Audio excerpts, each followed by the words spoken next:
Coucou les amis, on se retrouve pour les énergies de la semaine du 25 avril au 1er mai. J'espère que vous allez bien.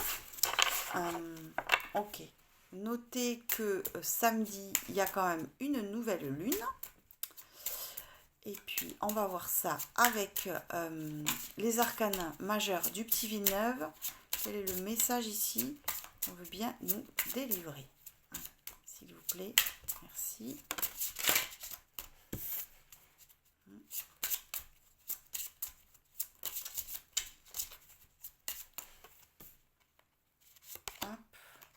Ici et ici. Allez.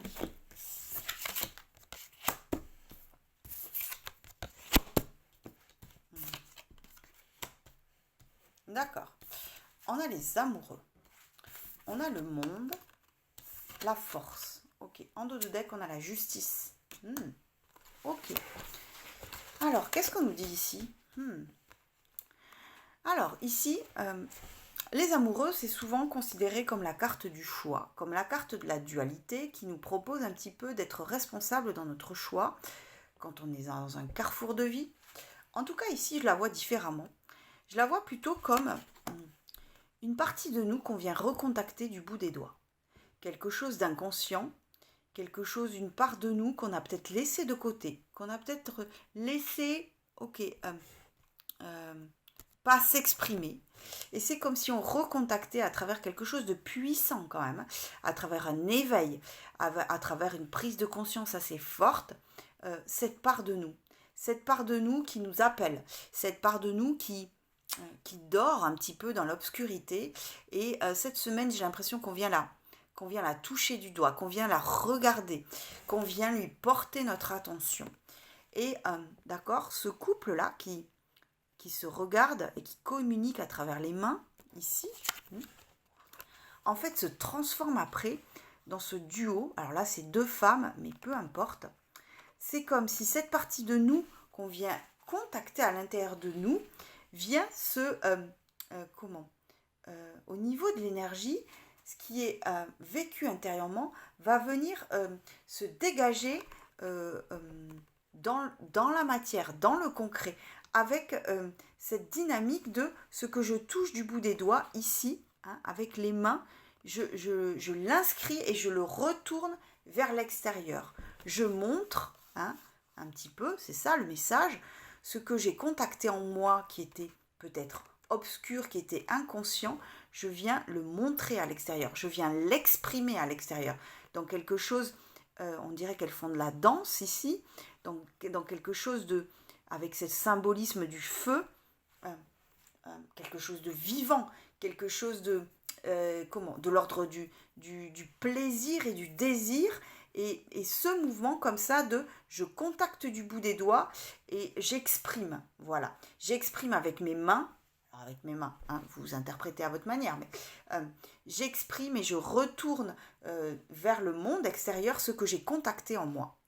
Et ici, c'est parce que je suis au contact aussi de ce qui me fait vibrer, de ce qui est créatif en moi, de ce qui est vivant, que je peux aussi l'exprimer vers l'extérieur, que je redonne une dynamique nouvelle à ce qui se passe en moi.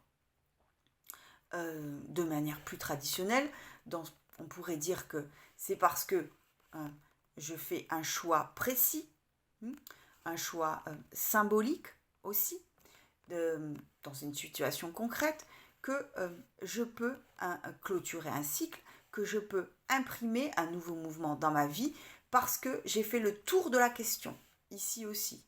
Mais je pense qu'il y a vraiment ces deux choses. Il y a à la fois, je contacte cette part intime de moi, que j'avais laissée de côté pour x, y raison, je l'exprime vers l'extérieur, et dans tous les cas, je me choisis ici. Et je prends conscience de ma puissance aussi. Et il y a cette force ici. Cette force ici qui a besoin un petit peu, de se regarder en face et d'admirer un petit peu qui elle est. Et je pense que dans ce mouvement intérieur, à contacter cette partie de nous, à se choisir, à se donner cette exclusivité à nous-mêmes. Il y a ce côté apaisé qu'on peut avoir avec notre part aussi inconsciente qui, développe une force et une rage aussi un peu, parce que c'est un lion quand même, si je vous la mets à l'envers, c'est un lion qui rugit, cette force et cette rage en nous, elle est regardée de manière apaisée. Et dans le message ici, on nous dit bien que en exprimant vers l'extérieur ce qu'on ressent, ce qu'on contacte en nous de secret quelque part, il y a cet apaisement qui se fait sur une partie de nous qui peut être blessée ici aussi, et qui a dû faire preuve un petit peu de force et passer en force malgré tout par rapport à certaines épreuves de la vie. Et ici, on peut regarder ici dans l'apaisement tout ceci. Ok. On a la justice quand même, qui est cette jeune femme qui tranche, qui est dans le mouvement, qui n'est pas une justice statique ici. Et je pense vraiment qu'avec le monde qu'on a eu au centre de notre tirage, cette justice, elle vient un petit peu rétablir l'ordre des choses. Il y a quelque chose en nous qui dormait. Il y a quelque chose en nous qui n'était pas contacté. Il y a quelque chose en nous qui était renié peut-être de notre part. Et ici, on vient rétablir dans un mouvement, dans quelque chose de profond, mais dans quelque chose d'actif en nous, même si ça n'est pas forcément perceptible à l'extérieur, on vient rétablir une vérité à l'intérieur de nous. Il y a ce soleil qui est fait au niveau de l'âme, au-dessus de avec l'alignement du monde ici, parce que je crois que on est sur une prise de conscience. On est sur un soleil qui est très lumineux, qui est comme un phare, qui vient tout de suite mettre la lumière sur ce qui est, et c'est comme si on ne pouvait plus se cacher, comme si quelque part c'était un petit peu obligatoire, mais comme si c'était plus fort que nous de contacter cette part de nous. Vous voyez ce que je veux dire ?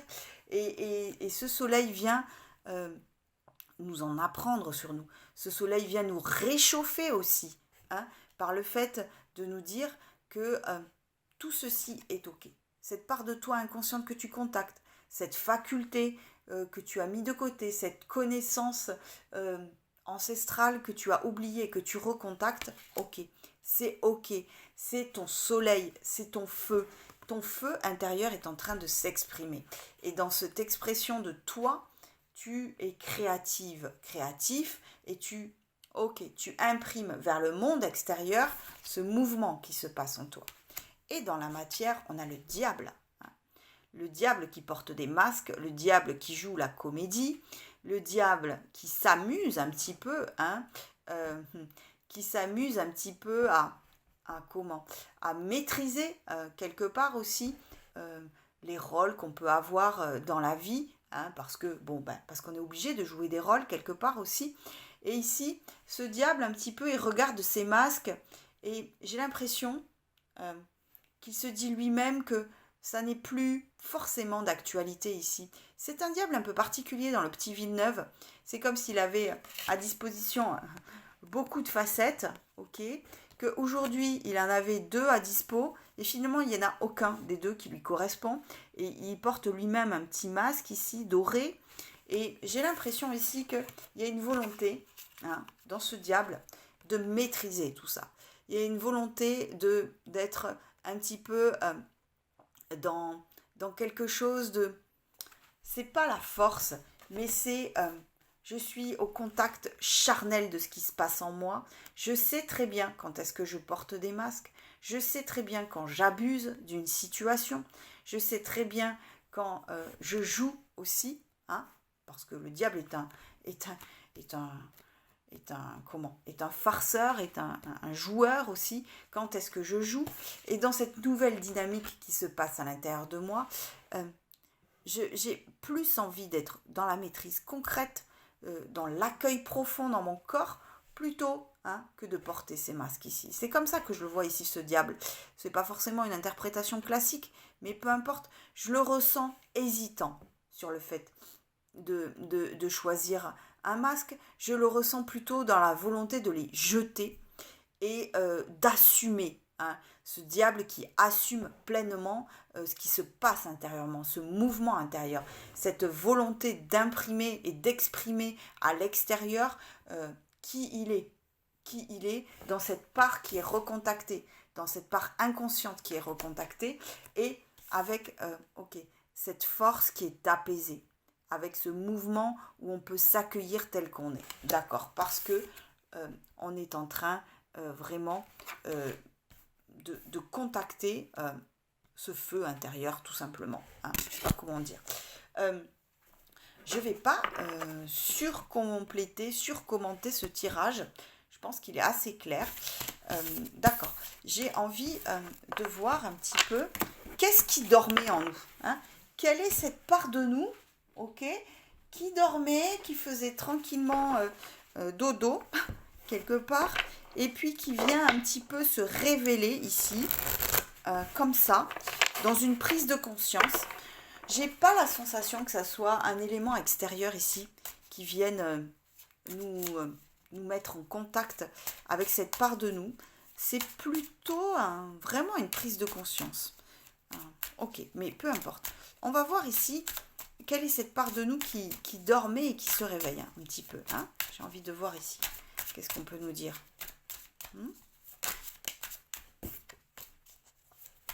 Allez, qu'est-ce qu'on nous dit sur cette part de nous? Je ne sais pas comment je fais, dis donc les amis.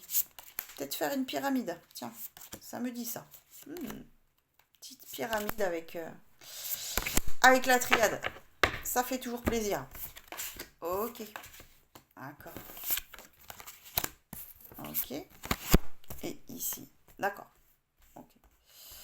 On a le voyage, on a le delta et on a le silence. Alors moi, tout de suite, ce que j'ai, c'est... j'ai ignoré pendant longtemps ma clairvoyance, ma faculté de regarder les choses avec sagesse, en m'élevant au-dessus de ce qui se passe.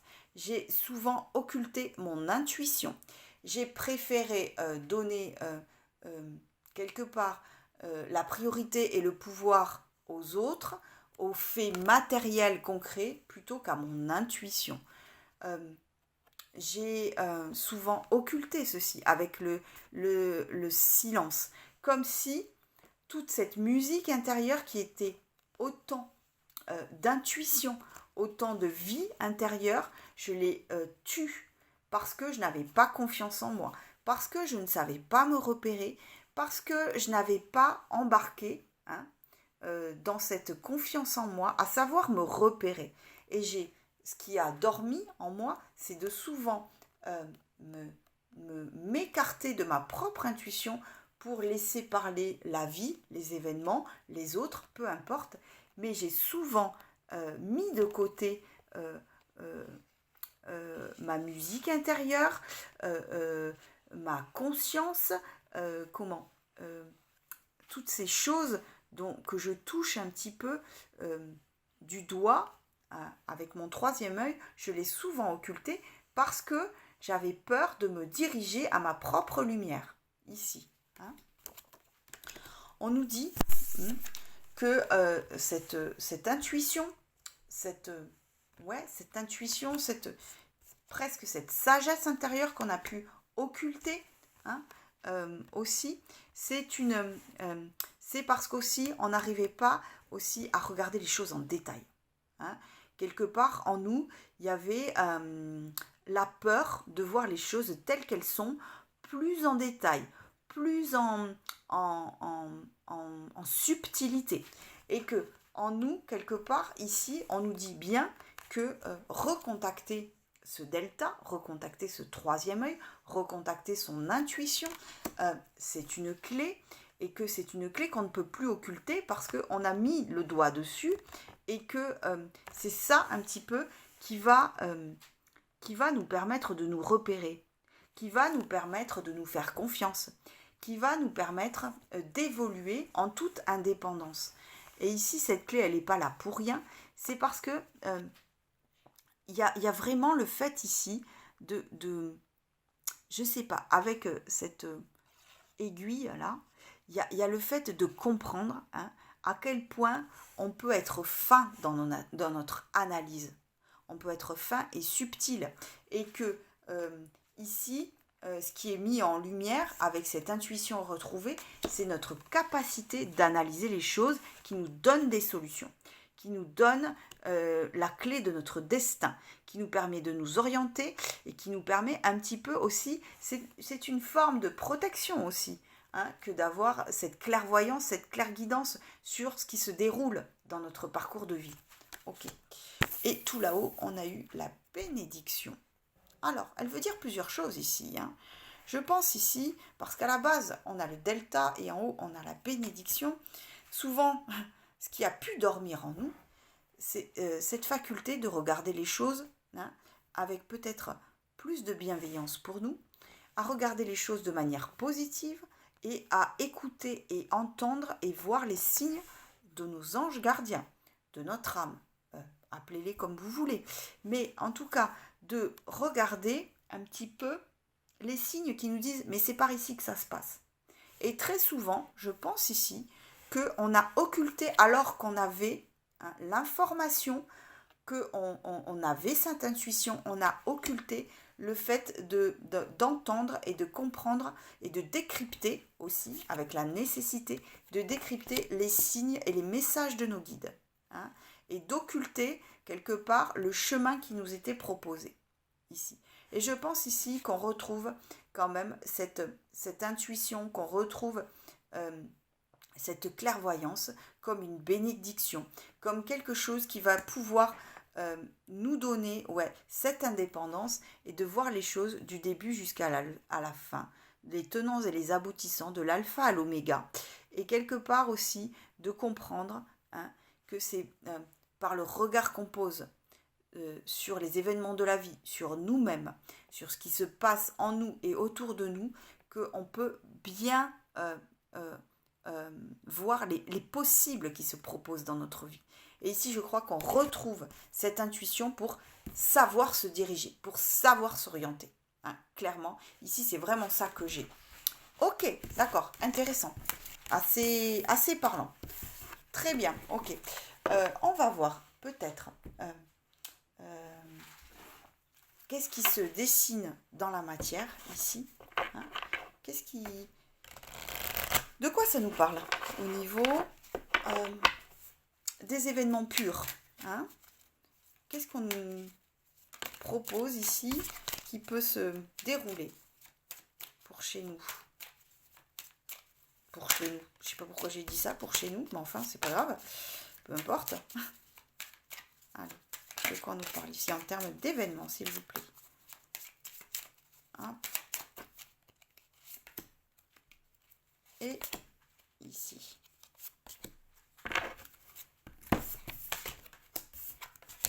Ouais. On a les hiboux. On a le cercueil. Et on a le livre. Ok. En dos de deck, on a l'enfant. Bon. Je crois que ça dit un peu la même chose, hein, mais c'est pas grave. Ça confirme, c'est toujours bien. Il y a cette transformation en nous, hein. Il y a cette transformation, il y a quelque chose qui est mis en cercueil et qui évolue parce que cette sagesse est retrouvée en nous, parce que ce calme et cet apaisement est retrouvé en nous.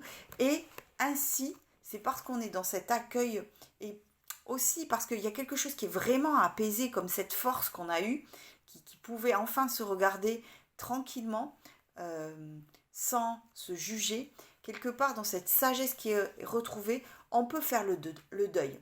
On peut faire le deuil des choses qui ont été compliquées, qui ont été traversées récemment ou moins récemment. Et ça, hein, ça vient nous révéler. Hein, ça vient nous révéler cette part de nous qu'on contacte avec les amoureux dans le premier tirage. Ça vient nous en apprendre un petit peu plus sur nous, sur notre parcours, là où on en est. Des choses qu'on avait mis de côté dans cette pile de livres. Et tout de suite, on vient réouvrir ce bouquin ici pour vraiment en avoir une lecture plus fine, avec plus de hauteur, avec plus de calme, avec plus de profondeur ici avec les hiboux. Et il y a deux fois dans cette symbolique, entre le cercueil et le livre, il y a deux fois l'histoire un petit peu de la fin de cycle. Hein. Fin de cycle et ici aussi fin de cycle. Et je pense ici qu'on est vraiment en train de contacter cette partie de nous, déjà, pour pouvoir faire vraiment le deuil, c'est pas oublier, c'est être plus apaisé par rapport à quelque chose qui a été douloureux, hein, c'est ça. On n'oublie jamais, c'est juste que notre intérieur, notre regard est plus doux et plus serein par rapport à ce qui s'est passé.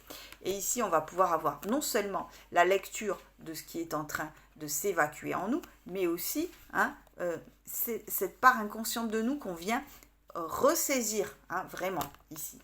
Et ici, il y a ce regard de l'enfant qui, quelque part, redécouvre hein, ce chapitre de sa vie avec beaucoup de lueur dans les yeux, avec beaucoup d'espoir, avec beaucoup de joie aussi.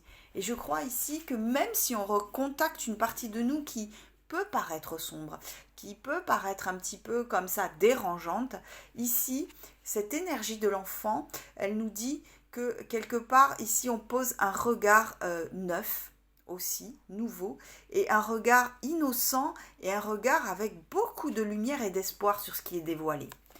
Donc, c'est plutôt très très positif. Ok. Pour clôturer, qu'est-ce que j'ai envie de faire Je ne sais pas. Voyons voir. Je suis partagée, mais c'est pas grave. Déjà, on va prendre un message, une réponse angélique, ici, pour voir un petit peu comment ça clôture. Et aussi, ouais, je vais prendre une carte de l'oracle de la lune.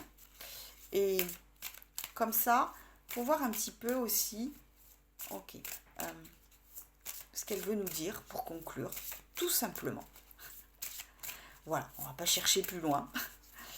Ok, allez, une petite carte ici. Qu'est-ce qu'on nous dit Ok. Et dans l'oracle de la lune ici, on va aller chercher une petite carte qui nous donne allez, une petite info de plus, un petit... D'accord. Une petite couleur supplémentaire au message de cette semaine. Assez fort, hein, finalement. Hein. Ok.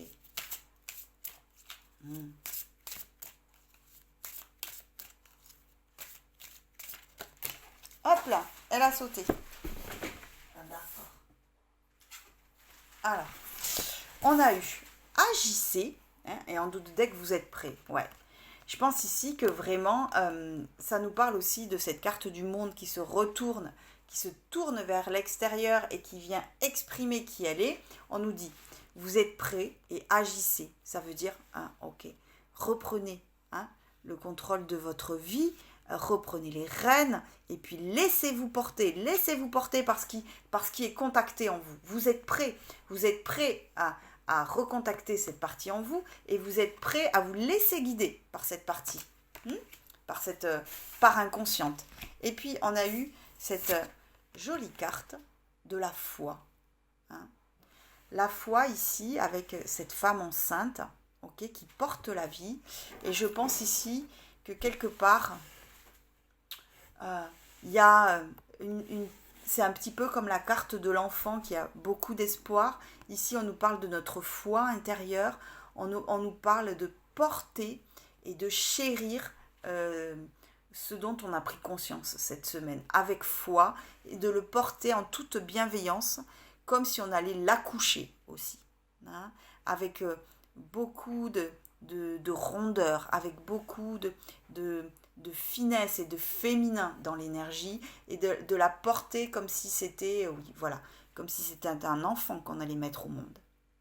Ok. J'espère que ces messages vous auront parlé. Je vous embrasse très fort et je vous dis à très vite.